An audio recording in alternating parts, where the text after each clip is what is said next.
जय श्री कृष्ण। विश्व रूप में हम श्रीमद् भागवत महापुराण के प्रथम स्कंद के दूसरे अध्याय का अनुवादन पढ़ेंगे, है ना। अब तक हम एक अध्याय को पूर्ण कर चुके हैं। पूरी गीता जी आपके सामने पढ़ चुकी हूँ। ये सब कुछ मैं अपने स्वर्गीय पिताश्री की आत्मा के उद्धार के लिए करती हूँ। आप मेरे पास साथ में प्रेयर पाना चाहते हैं तो कमेंट में जय श्री कृष्णा लिख दीजिए और अपना नाम अथवा जिनके लिए प्रेयर पाना चाहते हैं उनका नाम लिख दीजिए। आपके लिए भी मैं श्री कृष्ण भगवान से प्रार्थना कर दूंगी। सुबह जब मैं प्रेयर करती हूँ तो आपके लिए भी प्रेयर कर दिया करूंगी। चलिए सुनते हैं दूसरा अध्याय। बोले द्वारिकाधीश भगवान श्याम सुंदर की जय हो। दूसरा अध्याय। देवर्षि नारद ने भक्ति से कहा, हे भक्ति तू, पहले सुन लीजिए क्या है इस अध्याय के अंदर। ज्ञान वैराग्य की जागृति के लिए नारद जी का भक्ति को धीरज बंधाना, ये दूसरे अध्याय का टाइटल है।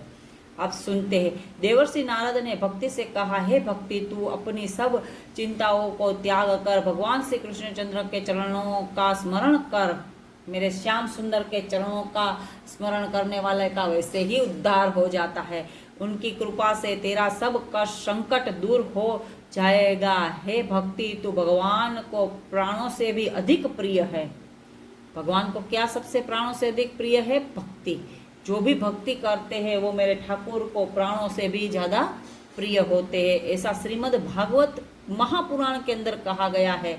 इसमें जो भी पढ़ा जाएगा अक्षर टू अक्षर पढ़ा जाएगा, कोई घर की बात मिलाकर आपको बताई नहीं जाएगी। चलिए सुनते हैं। वैसे महान कथाकार भी बहुत सारी अच्छी अच्छी कथाएं करते हैं, लेकिन वो क्या इसका सारांश कह देते हैं, अक्षर टू अक्षर नहीं पढ़ते। तो मैंने सोचा क्यों ना मैं अक्षर टू अक्षर पढ़ करके आप लोगों को सुना दूं। पता नहीं आप लोगों को पसंद आए ना आए तो मुझे पता नहीं, लेकिन मुझे अच्छा लगता है कि मैं गीता जी का और श्रीमद् भागवत महापुराण का प्रचार प्रसार करूं। चलिए सुनते हैं। जिस स्थान पर तेरा निवास रहता है, किसका? भक्ति का। जिस स्थान पर तेरा निवास रहता है उस स्थान की भगवान सदा रक्षा करते हैं। सुना? जिस स्थान पर भक्ति होती है उनकी रक्षा कौन करते हैं? मुरली वाला करता है।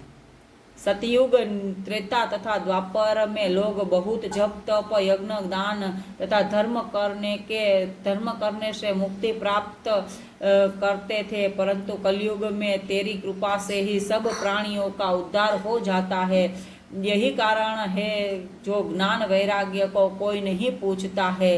फिर भी मैं तेरा दुख दूर करने के लिए संसार में तेरी महिमा प्रकट किए देता हूँ। जिस प्राणी के हृदय में तेरा निवास होगा उससे यमराज का डर नहीं रहेगा और वह वैकुंठ धाम को प्राप्त करेगा। जिन लोगों ने हजारों वर्षों तक तप किया था उन्होंने अब भक्ति को अपनाया है। श्री नारायण जिस पर अत्यंत प्रसन्न रहते हैं उसे ही वे अपने चरणों की भक्ति प्रदान करते हैं, जिससे तू श्रेष्ठ है। नारद जी की बात सुनकर भक्ति ने फिर कहा, है देवर्षि, आपने जैसे मुझे धीरज दिया है उसी तरह मेरे दोनों मूर्छित पुत्रों को भी चैतन्य करने की कृपा करें। नारद जी ने कहा, हे भगवान, इस तरह भक्ति ने बार बार कहने पर मैंने ज्ञान तथा वैराग्य को बहुत जगाया, परंतु वे न तो उठे और न आंखें ही खोली। यह देखकर मैंने वेद मंत्र तथा गीता जी का पाठ किया। उसे सुनकर उनको कुछ चेत हुआ, परंतु जैसे ही वे उठने को हुए कि निर्बलता के कारण पुनः अचेत होकर के गिर पड़े। उसकी यह दशा देखकर मैं बहुत ही घबराया। उसी समय यह आकाशवाणी हुई कि है नारद, ये बिना सत्संग के नहीं उठेंगे, अतः इन्हें तुरंत सत्संग द्वारा जगाने के लिए किसी साधु पुरुष की खोज करो। सत्संग की महिमा बताई है यहाँ पर कि सत्संग में कितना पावर है, सत्संग के अंदर कितना का तात्पर्य आते है कि सत्संग की कितनी बड़ी महिमा है। सत्संग क्या कर सकता है? सत्संग अनहोनी को होनी कर सकता है। इसीलिए सत्संग कीजिए। हे भगवान उस आकाशवाणी को सुनकर मैं किसी साधु महात्मा को खोजता हुआ यहाँ तक आ निकला हूँ, परंतु अभी तक मुझे कोई सच्चा महात्मा नहीं मिला। इसी चिंता में उदास हुआ मैं यहाँ बैठा था। आप लोग ब्राह्मण के पुत्र परम योगी महान ज्ञानी हैं। आपकी तपस्या तथा महिमा का वर्णन नहीं किया जा सकता। आपने ही आपकी भक्ति द्वारा वैकुंठ के द्वारपाल जय विजय को स्वर्ग से पृथ्वी पर गिराया था। ऐसी शक्ति किसी दूसरे में नहीं है। अतः जैसे आपने मुझे अपने दर्शन दिए, उसी प्रकार भक्ति तथा ज्ञान वैराग्य के संकट को भी दूर कीजिए, जिससे चारों वर्णों के प्राणी आपका यश गान करेंगे और कलयुग के प्राणियों का हृदय भी पवित्र तथा निर्मल हो जाएगा। यह सुनकर श्री सनत कुमार जी ने कहा, हे नारद, भगवान के जितने भी भक्त हैं, तुम उन सब में उत्तम हो। तुम्हें भक्ति का संकट दूर करना ही उचित है। पहले ऋषि मुनियों ने भी संसारिक प्राणियों को वैकुंठ लोक तक पहुंचाने के लिए ज्ञान तथा धर्म के बहुत से मार्ग बनाए थे, परंतु वर्तमान काल में उनसे परिचित कराने वाले गुरु की कमी है। परंतु इसे प्राप्त करने के लिए श्रीमद् भागवत सबसे उत्तम साधन है। जो प्राणी श्रीमद् भागवत को सच्चे मन से सुनता है, उससे वह मार्ग शीघ्र ही प्राप्त हो जाता है। जो कथा श्री सुखदेव जी ने राजा परीक्षित को कही थी, उसी से भक्ति ज्ञान और वैराग्य का भी दुख दूर हो जाएगा, क्योंकि श्री नारायण जी के चरणारविंद में प्रेम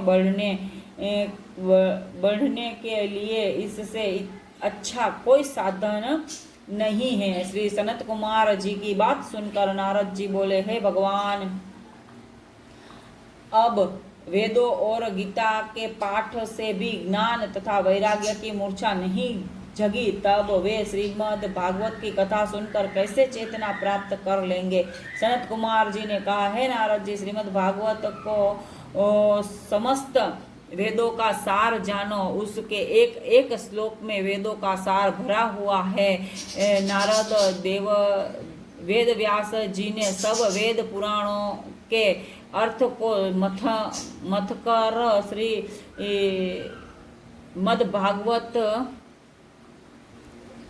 श्रीमद् भागवत में रख दिया है। अतः इस कथा को जो भी सुनता है, उन्हें संपूर्ण वेदों का सार प्राप्त हो जाता है। हे नारद, इसके अलावा एक बात और भी है जिसे तुम भूल रहे हो। वह यह है कि श्रीमद् भागवत के मूल 4 श्लोक तो स्वयं श्री नारायण जी ने ब्रह्मा जी को सुनाए थे। ब्रह्मा जी ने उस श्लोकों के आधार पर ही वेद व्यास जी से कहा था। उन 4 श्लोकों के आधार पर ही वेद व्यास जी ने श्रीमद् भागवत महापुराण की रचना की है। अतः यह कथा सब प्राणियों का दुख दूर करने वाली और भवसागर से पार उतारने वाली है। इतना सुनते ही नारद जी ने हाथ जोड़कर कहा, हे भगवान, आपने बड़ी कृपा की जो आज मुझे यह याद दिलाया। मेरे धन्य भाग है जो मैंने आपके दर्शन प्राप्त किए, क्योंकि भाग्य से ही सत्संग मिलता है। अब कृपा करके यह और बताइए कि इस श्रीमद् भागवत रूपी ज्ञान यज्ञ को किस प्रकार और किस स्थान पर आरंभ करना चाहिए और यह यज्ञ कितने दिनों में संपूर्ण होना चाहिए। बोले भगवान श्याम सुंदर की जय हो। मुरलीधर माधव गोविंद गोपाल की जय हो। ये द्वितीय अध्याय संपूर्णम। जय श्री कृष्णा।